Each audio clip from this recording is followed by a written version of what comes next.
DND number 10, Circle of Life in Jesus' Name, Part 2, Chapter 20. It is September 22nd, Sunday, late afternoon, Keno Estate, Crystal Cove, California.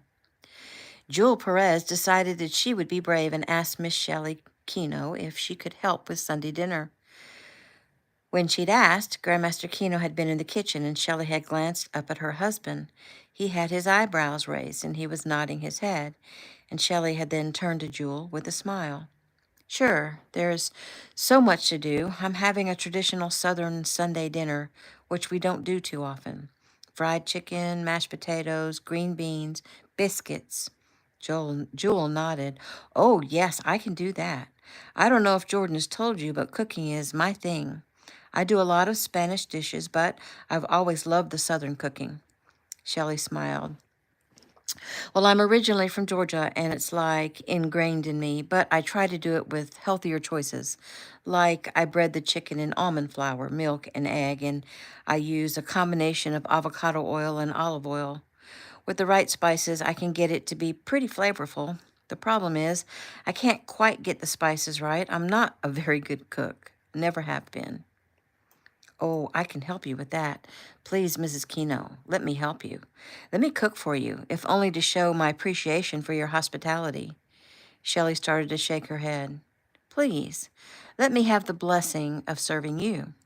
Shelley grimaced. Well, when you put it that way, I guess I have to say yes. Jewel Perez took over, and soon dinner was being prepared by Jewel, with Shelley Keno merely as a helper. Bree, Breeze, and Bella also came in to help. It wasn't long before the house was filled with the aromas of chicken frying and some banana bread baking. The banana bread hadn't been on the menu, but when Jules saw the overripe fruit, she asked if she could make something, and Shelley agreed. The Keno and Adams women were mesmerized by the seemingly timid and quiet woman suddenly taking charge as if she were the head chef of a restaurant. She was obviously skilled and in her element. There were 27 people, 9 of those being young children. The men were assigned to figure out seating around the huge table that only sat 24. Smaller chairs were brought in from the kitchen table, and the children were placed closely together, and they made it work. When dinner was ready and the family was called to eat, hold on. When dinner was ready and the family was called to eat, it was simply a beautiful thing. So many people, so many beautiful children, so much love. Eric Sr. looked around the table. My goodness, how amazingly blessed we are. Everyone smiled in agreement.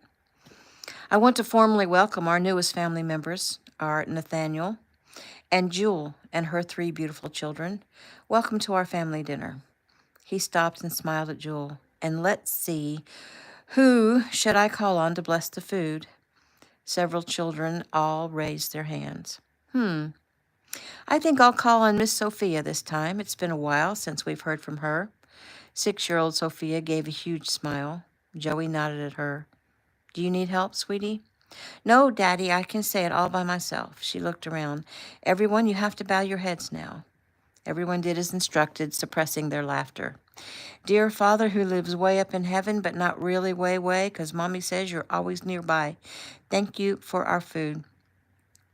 I love to eat, and so does my whole family. Thank you that the mommies cooked the food for us, and bless them. And thank you for the daddies, too. And please bless everyone because we love everyone. And please, God, bless the new little baby that is growing in Aunt Bella's tummy. There were several audible gasps. And I hope my mommy gets another baby growing in her tummy, too.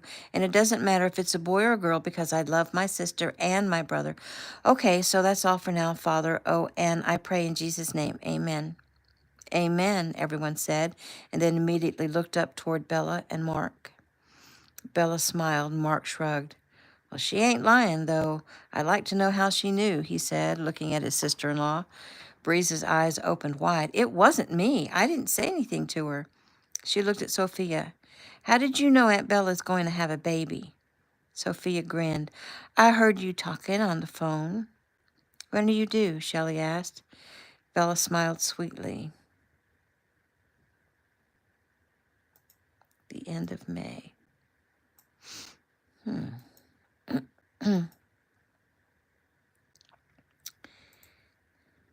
The end of December. This is a big typo. Boom. Everyone was talking about another baby coming into the family and passing the food around and chattering away, but then it suddenly got silent.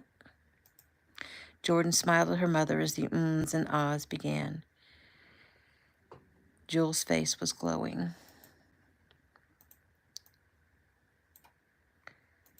No, it should be the end of May.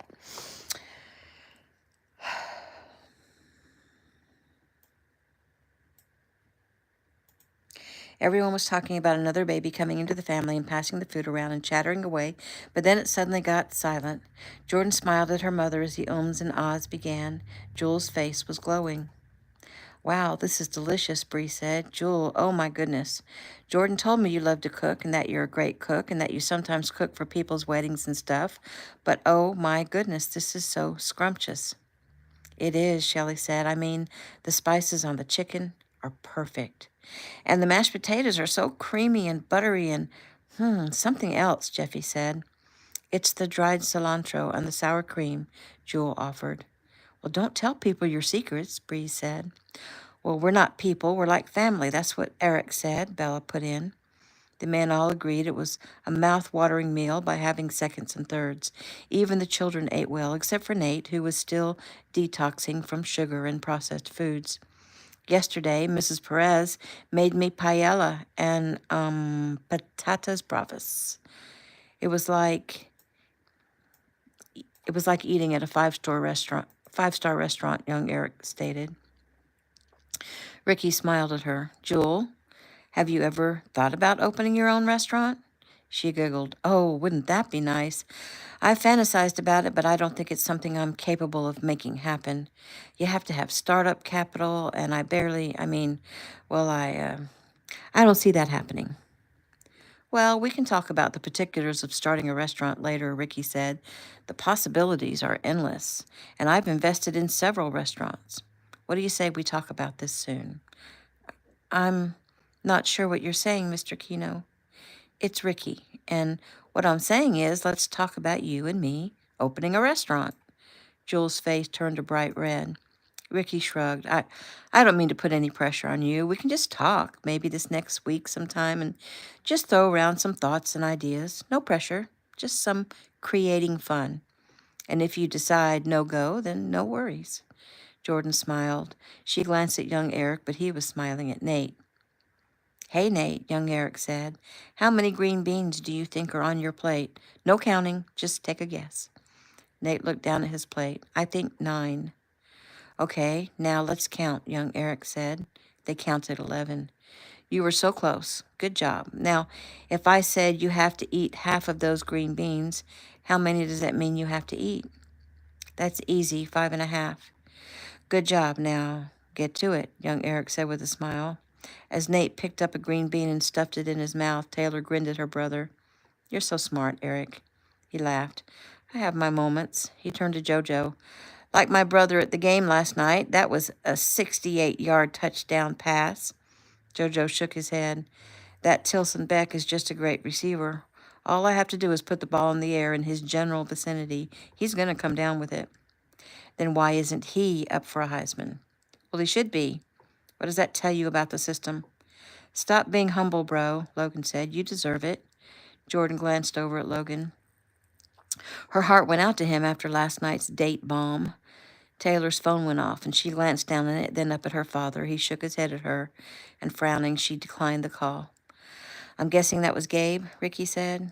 No, sir, it was Miss Caroline. Well, why didn't you say so? He sighed. Text her real fast and tell her you're at dinner and you'll call her back in a little bit. Taylor did so quickly. Jordan ate and pretty much listened to everyone interact, much like 3 had told her he was doing once. People were asking Miss Bella when she was due, still talking about how good the meal was, talking about JoJo's game, talking about Taylor's volleyball, talking about 3's training and the fact that Gabe is going to come out and start training next week. Mark talked about an interesting case he was working on, and Cam talked about how he got into a knife fight and about the doctor who helped him and how she flirted with him and called him pretty and how her name was Julia Roberts. The whole meal was so entertaining that Jordan almost forgot to eat. The little ones were giggling and being cute. Jamie was making them laugh. Josie was actually joining in to make them laugh. It was simply delightful, and Jordan thought she'd never forget this night, her first dinner with the Kenos/Adams clan that included her own family. Once the meal ended, Taylor went immediately to call Miss Caroline back, while all the men helped clean up the dining room and the women refused the men's help in the kitchen. They also refused Shelley's and Jeffy's help and made Shelley go spend time with her new babies and Jeffy go rest. With so many hands, the work was all done in about 20 minutes, and they all came into the giant living room to relax and talk. Jordan looked around. 2 weeks ago was the first time she'd been in this room, and it looked much different. That day, the furniture had all been moved out toward the walls for a dance floor. However, then and now, the whole place reverberated with love. So much love in this home. Jordan sighed. Taylor came into the room with her phone held up. Logan, Miss Caroline wants to speak with you. Tell her I refuse to dance with Gabe, he joked. She gave him the phone. Put it on speaker, Logan, Taylor said. Everyone got quiet to listen. Hello, Miss Caroline, Logan said. How's Mr. Nash and Grace and Brody? They're doing great. So, Mr. Logan, sir, as you know, Taylor and Gabe are going to come and dance live on the show next Monday. Yes, ma'am, but I'm not a very good dancer. Well, I don't know about that, but that's not why I'm calling. You see, the dance Gabe and Taylor are doing is the Uptown Funk one they did at prom and at the Apple wedding that went viral. So anyway, while they're here in Nashville, the other producers want them to go ahead and do a second spot. They want them to do the other dance that went viral. What dance was that? Logan asked. It's the one they did at the birthday party for Bree and Taylor. Cool. I still don't understand where I come in. Well, they were dancing to a song that you were singing.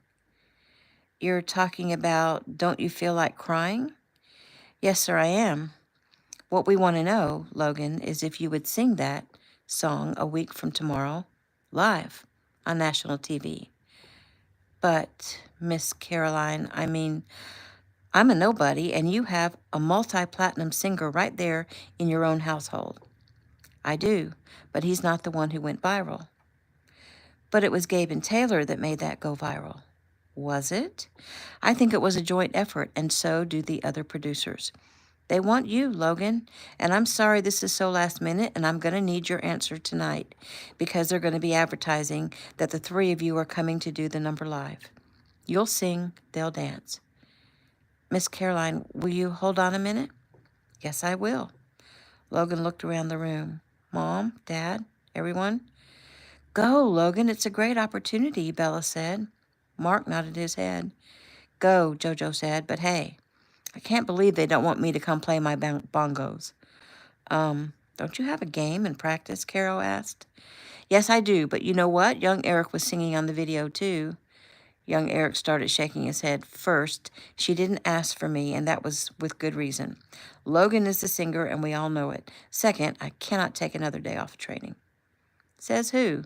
Says me, his grandfather said quickly. Go, Logan. You'll miss a few classes. No big deal, young Eric said. And Jojo's game. Excuses, Jojo said. Don't use me as an excuse. He looked around from face to face. Miss Caroline, I'm still here. I guess the answer is yes. Wonderful. I'll make the arrangements, and Taylor, that means you and Gabe will learn another dance number, and since I know the one you did wasn't choreographed, I will be choreographing a dance for you to the song that Logan will sing. Yes, ma'am, I'm so excited. Well, Kenos, it was very nice to chat with you. I'll see some of you first thing Friday morning. I'm looking forward to it, Carol, Bree said. Taylor ended the call and threw her arms around Logan. Oh, this is just going to be so much fun. He smiled. I hope so. I hope I don't freeze up and blow it. Words have power, Logan, his grandfather warned softly. It seemed the night went by much too fast for Jordan. In no time, it was time for her mother and Josie and Jamie to head back home. Joey had already arranged for an agent to be there waiting on them, and one to follow Jewel around, and one to accompany the kids, except for the time that they were in school. Young Eric had ordered a phone for Josie, and it would be in by tomorrow, and Jordan would covertly take it down to Josie and make sure she knew how to use it. Jewel and the children said their farewells to the Keno and Adams families and took their leave. Shortly thereafter, Mark and Bella, with M, Jojo, and Logan also headed off. Then Joey, Breeze, and their 3 children headed out. Jeffy and Cam said goodnight and headed upstairs. Eric and Shelley also said goodnight and headed up to put the little ones to bed. Ricky, Bree, and Taylor left at the same time that young Eric and Jordan left, both headed to the same place. Jordan would stay at their house one more night before everything would go back to normal. Training, practice, classes, roommates. Back at the house, Ricky, Bree, and Taylor all said their goodnights and headed to their rooms. Taylor had some homework she'd put off. Ricky said 5 a.m. comes very fast, more for young Eric's benefit than for his own. Young Eric and Jordan headed upstairs. He walked her to her room. She turned and leaned against the door. He lifted his arm and braced it on the doorframe. "I hate saying goodbye to you," he said softly. "I hate it too. Will you come to visit me tonight?" "I'm not sure. I'm going to try to be strong and stay in my room, but I don't know if I can do it."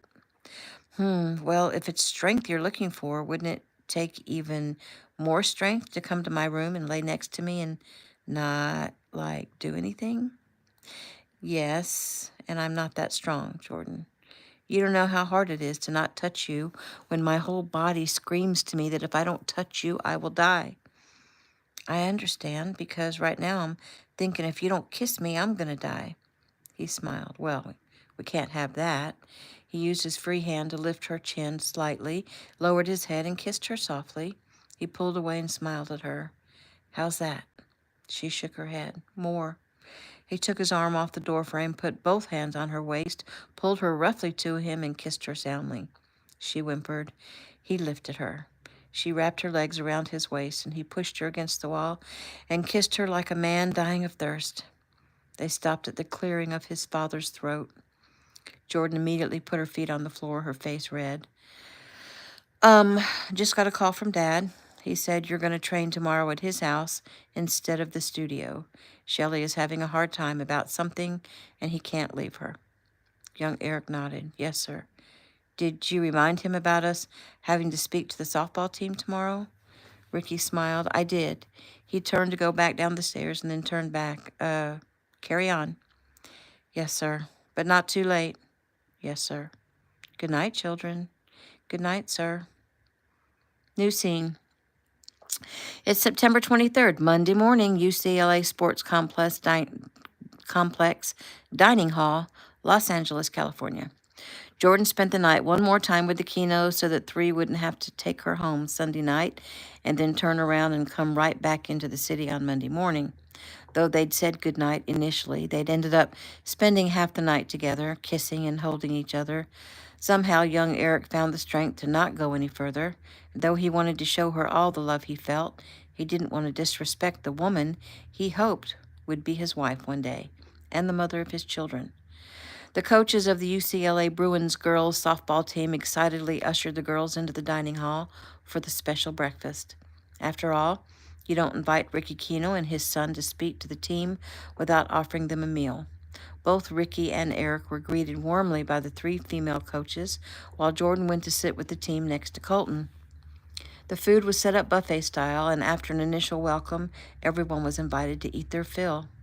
Though Ricky and young Eric had already had their protein smoothie,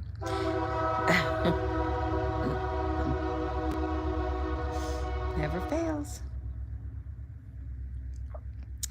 Though Ricky and young Eric had already had their protein smoothie, they were always willing to chow down on an extra meal.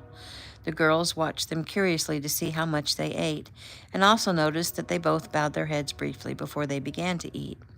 They sat at a table in the front of the room, and 3 coaches sat near them. They all looked up, surprised, to see the school's athletic director and 2 of the associate directors come in. The softball coaches immediately rose and welcomed them and directed them to eat their fill. The three men filled their plates and came to the head table. Ricky and young Eric both rose when the men joined them. They were introduced and shook hands and invited to please sit and finish their meal. At 8:25 on the dot, Coach Kelly Lynn stood and looked over the group. Our meeting starts in 5 minutes, ladies. Please clear plates and turn your chairs. There was a rustle of plates and chairs and silverware.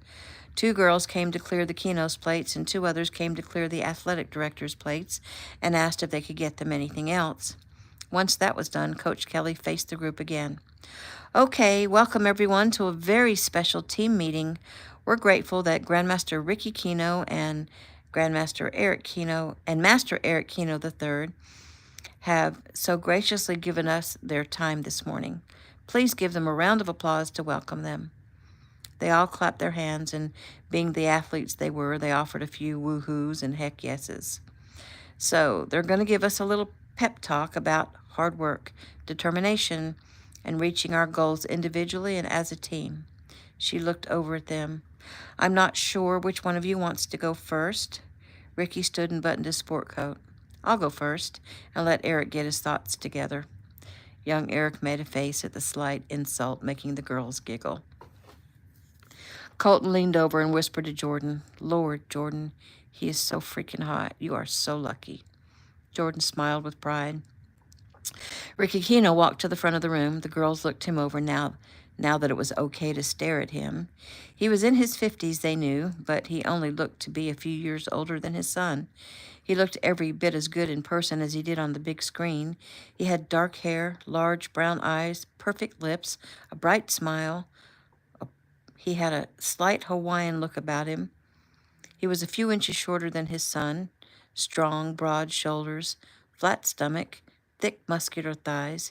He wore dark blue slacks, a white button-down shirt, and a sport coat a little lighter blue than the slacks. Casual, yet distinguished. He was hot.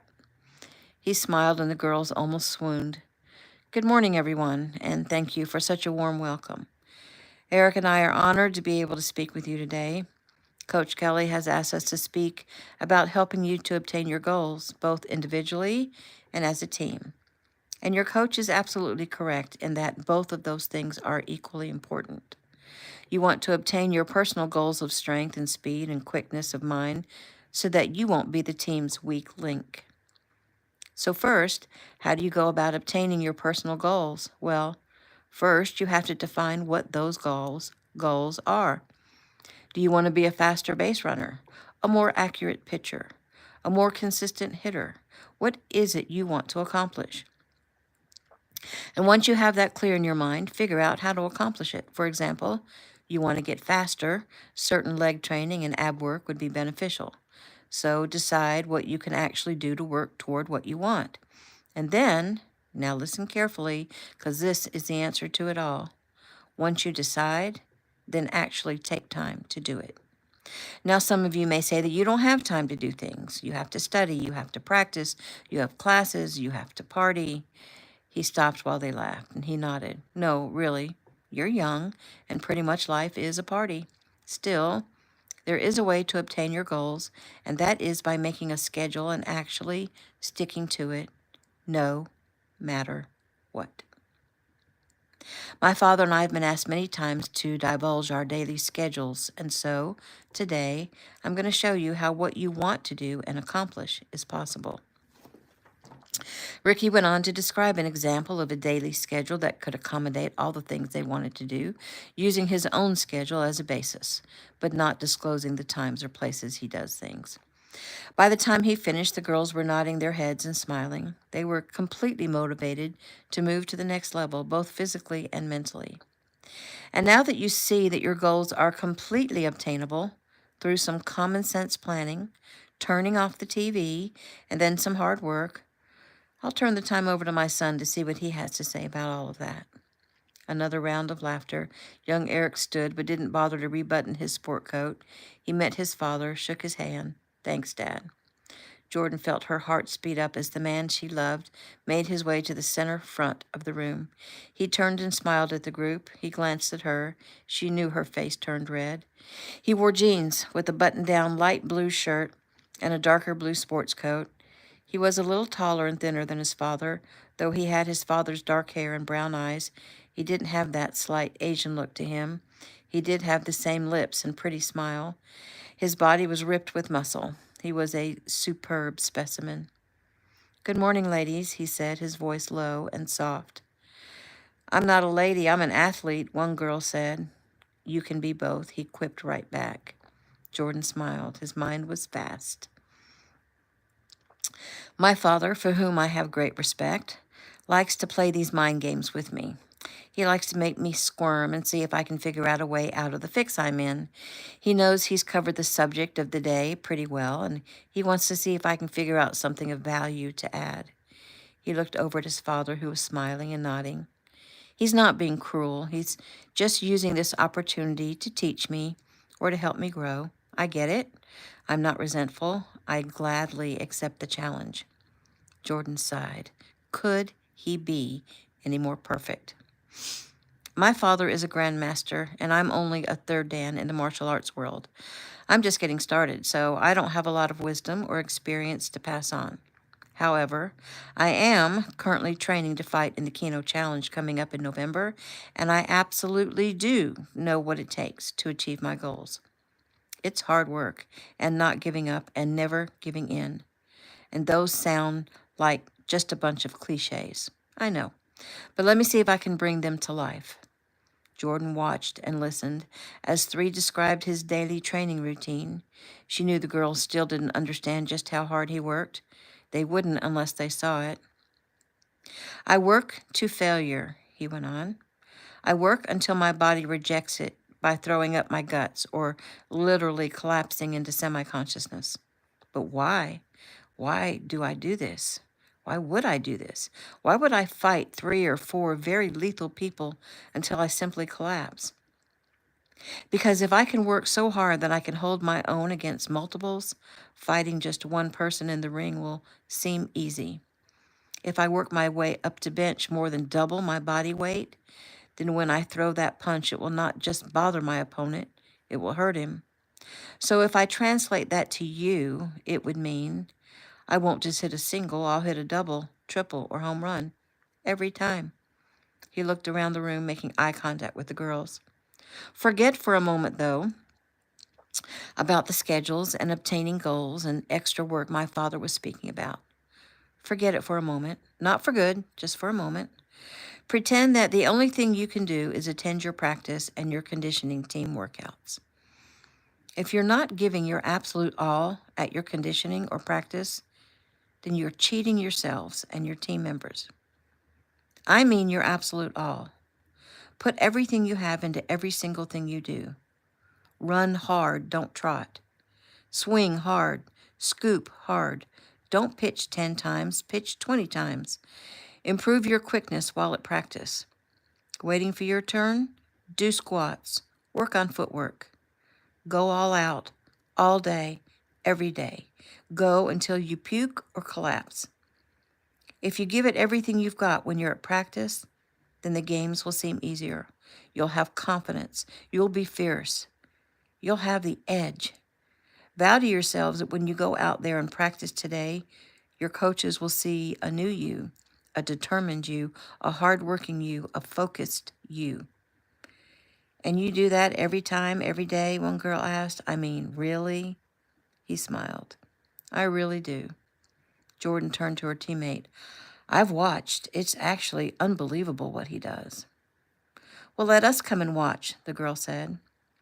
Young Eric glanced at his father, who gave a slight nod of his head. "Okay, I'll give a one-time offer to let you come watch my training day. 8 o'clock Friday at the Newport Keno Martial Arts Studio. Come 5 minutes early. Don't be late or you'll be locked out." "You're kidding," a girl said. "I'm not kidding. That's how strict our schedule is. You may come, you may watch. You may not be disruptive in any way. That's not my rule, but my grandfather, who's training me." The team started murmuring with excitement, and young Eric turned to the coaches and athletic directors. And you're invited too, of course, but not more than 50 people total, please. There will be sparring in the afternoon when a bunch of people come in the studio to help beat me up. It's a fun time all around. The group chuckled. Well, that's about all I have to say. Now, go out there and practice hard and give it your all today so that your coach's effort in bringing us here won't be in vain. Thanks. And I guess I'll see you on Friday. He walked back toward his seat as the team stood and gave him a standing ovation.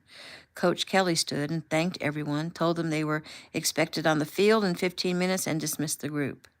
Ricky and Eric shook hands with everyone, allowed some selfies to be taken, and made their way out of the building. Eric quickly caught up to Jordan and pulled her aside, glancing around to see if anyone was watching. How'd I do? He asked. You were awesome. And now every member of my team wants you. Well, you're the only one I want, he said, softly brushing her hair from her face because the wind was blowing it. He smiled at her. Will I see you at Taylor's game tomorrow? Yes. I can't wait. She sighed. Me too. I hate saying goodbye. Me too. He tilted her face up and kissed her softly. You better get going. You don't want anyone accusing you of getting special treatment. She nodded. See you tomorrow, 3. He smiled. I love you, Jordan. She grinned. You just made my heart happy. Good. Now go. She ran off and he stood there and watched her go. Hey, son. You were great in there. Young Eric smiled at his father. And you were too. You ready to go back to Granddad's and kick my butt? Always ready for that. New scene. Hey, sweetheart, Ricky said as he answered the call as he and young Eric drove to his father's home. Hey, what's wrong? I'm not sure. I'm just coming back from picking up the little ones from Mom. Your dad called me and asked me to come and get the children. He said Mom's not well. What's wrong with her? Well, your dad says it's exhaustion mixed with some other kind of emotional trauma. Did he say for Eric and I to not come? No, he wants you there.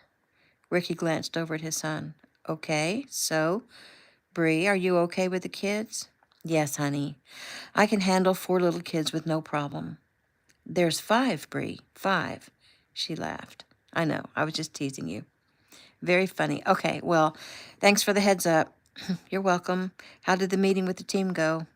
Well, your son had them all swooning over his every word. Well, I guess the apple doesn't fall far from the tree.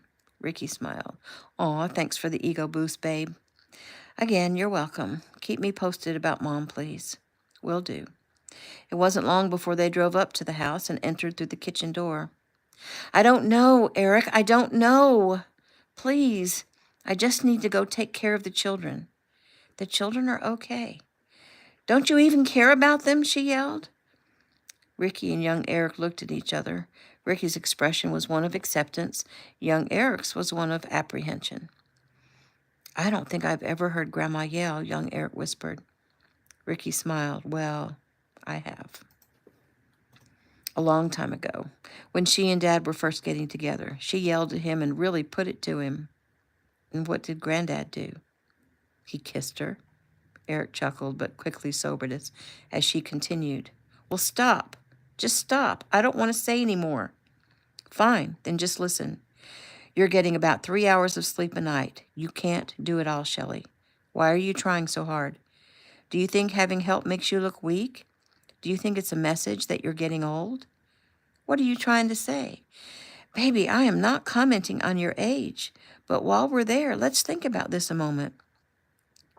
You're about to be 65 years old. Now, before you get all huffy, I know that your 65 is like most people's 50. Still, your body is older, and even though you're in great shape, you have limitations. Most young women cannot handle 5 little ones by themselves around the clock without help. And hear me now. You are going to have help. But, period. So you might as well work this out with me or with someone.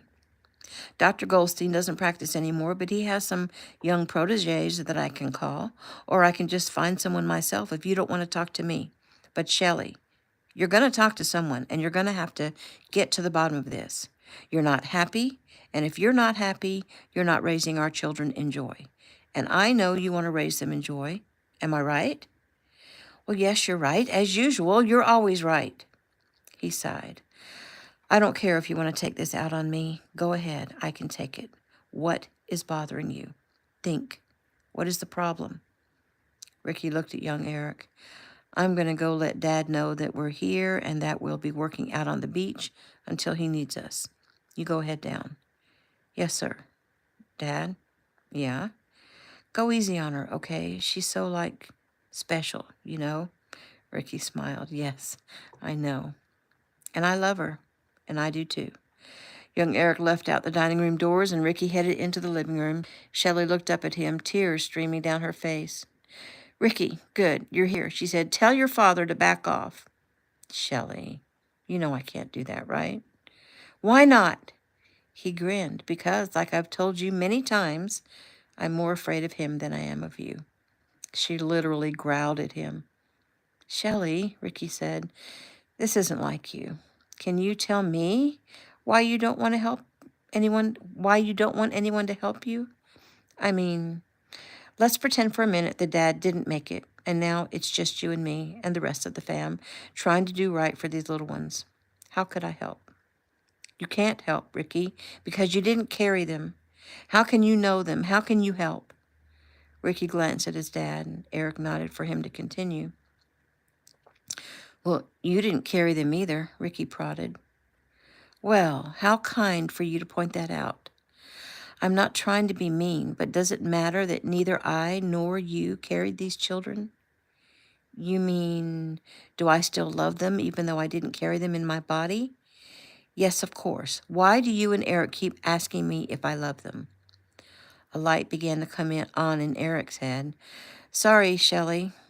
You know what? We've been asking the wrong questions. It just came to me. So I'm going to echo his first question. Why does it matter that you didn't carry the children? Or what would be different if you had carried them? Her eyes welled with tears and she shook her head. Who knows? I mean, when a child is carried in the womb, you bond with it. You feel its life force growing and it feels the love that you have for it. My sweet babies were carried by women for who knows what reason. I mean, was it only for the money or were they desperate? Did they need love? Did they feel love for the child they carried? Were they hoping to have some kind of relationship with the child they carried? Or did they think they were just going to get paid off and go off in their merry way? And then, did they realize that they were about to be murdered? I mean, what kind of energy surrounds that? You're doing good, honey. What else? Help me understand. So you asked what would be different? Well, I would have bonded with my child. I would have carried him or her. I would have suffered through the pregnancies. I would have had swollen ankles and pain in my back. I would have felt them kick and feel their life. She put her hand to her mouth as she realized how desperately she wished she'd felt that. She drew a ragged breath. And then I would have felt the labor come on and suffered the pains and worked hard to push that baby into the world. I would have done that. I would have done all of that. She put her hands to her head and sunk to the floor. I can't do this. I don't want to talk about this anymore, please. He knelt in front of her. Don't stop now, baby. You're so close. You're so close to breaking through, Eric said softly. Tell me, what else? What else would you have done? She drew a ragged breath. I would have nursed them, held them close and nourished my babies, held them so close and made them laugh. But instead, the woman who carried them was murdered. And then some of the babies were murdered. Oh, my God. I can't stand it. And it's like, oh, well, let's just go on.